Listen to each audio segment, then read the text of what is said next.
It's a little bit with my guests where I ask them for their 3 tips. Tim's 3 tips. Obviously, you're an esteemed scientist, known for creating hypotheses and being able to make good conclusions. So it'd be great if you could give us 3 tips on how someone could create a more informed opinion, especially when they're online, in this era of kind of fake news. What can they do to avoid getting sucked in by fake news?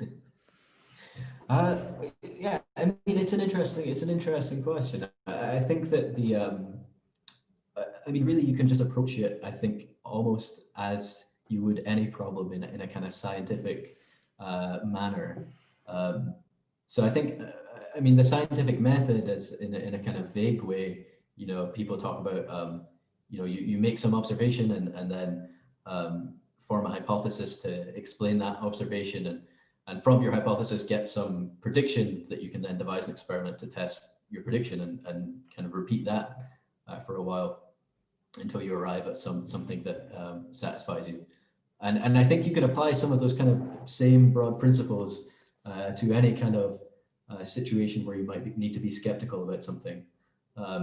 So if I was to boil it down into kind of 3 points or 3 tips on that sort of thing, I think one, it's important to know what you know.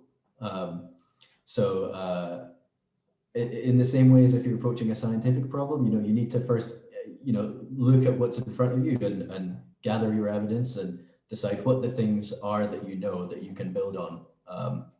So I think that's the first thing. The second thing is to know what you don't know. And I think that's something that is equally important.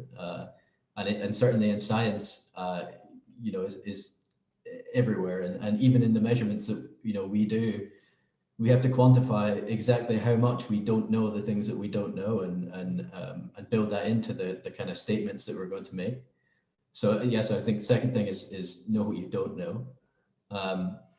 And the third thing is, as is always the case in science, is that you have to be prepared to be wrong. And I think that I think in a lot of kind of discourse, especially that happens kind of online and whatnot in this kind of post-truth era, that's maybe something that a lot of people could take to heart a bit more, is be prepared to be wrong.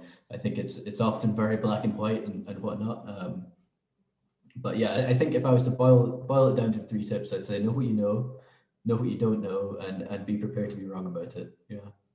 I mean, if I could chip one in there as well, know your source, know where it's come from. It's the good one, isn't it? If it's from Deirdre up the road who said it on Facebook, it's probably not as likely to be right as the BBC, is it? Yeah. I mean, it's one of my, obviously there's misinformation about all sorts of things online being in some way associated with CERN. There's quite a lot that kind of, people have some quite interesting ideas about what really goes on at CERN, and it's sometimes it can be quite entertaining, the things that people have said.